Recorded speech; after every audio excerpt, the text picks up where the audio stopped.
Axe Financial Group, we know communication is key to a great relationship. However, real communication really is a two-way street.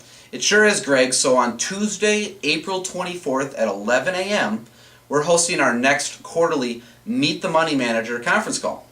This is a unique opportunity to get a market summary and outlook from one of the managers on our platform. We'll be hearing from Jeff Thompson of W.E. Donahue. I actually had the opportunity to spend a few days with Jeff a couple weeks ago in New Orleans at our Investment Management Due Diligence Summit.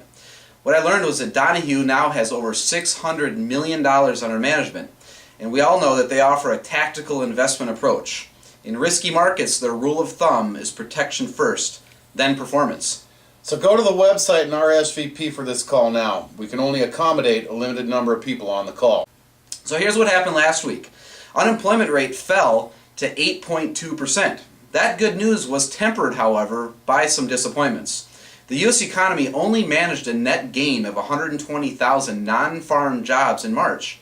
Analysts were hoping for a gain of at least 200,000. The private sector added 121,000 positions in March. ADP had projected an increase of over 209,000.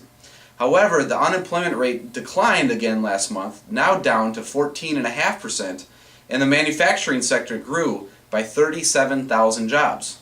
The start of each month brings the latest surveys of purchasing managers from the Institute for Supply Management. ISM's March service sector PMI came in at 56, and its March manufacturing PMI came in at 53.4. Economists polled by thebriefing.com thought the manufacturing PMI would reach 53, and the service sector PMI would reach 56.7.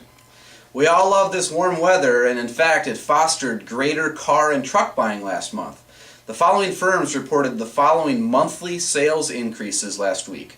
General Motors up 12%, Chrysler up 34%, Toyota up 15%, Ford up 5%, Volkswagen up 35%, and Nissan up over 12.5%. Oil prices rose 0.28% last week to settle at 103.31 a barrel on the NYMEX, while retail unleaded gas prices averaged $3.94 a gallon nationally on Friday. Gold futures fell 2.5% on the COMEX to wrap up last week at $13.60 an ounce. We had a short trading week last week, and across the 4 days that the markets were open, the Dow lost just over 1%, settling at 13,060. The S&P 500 fell almost 0.75% to 1398, and the Nasdaq dipped almost 1/3% to 3,080. So the worst week for stocks so far in 2012 wasn't that bad. A contributing factor to all of this, the minutes from the March 13th FOMC meeting signaled that the Federal Reserve might not attempt further stimulus efforts. However, the March jobs report that has been released over the weekend here could help to alter the Fed's outlook.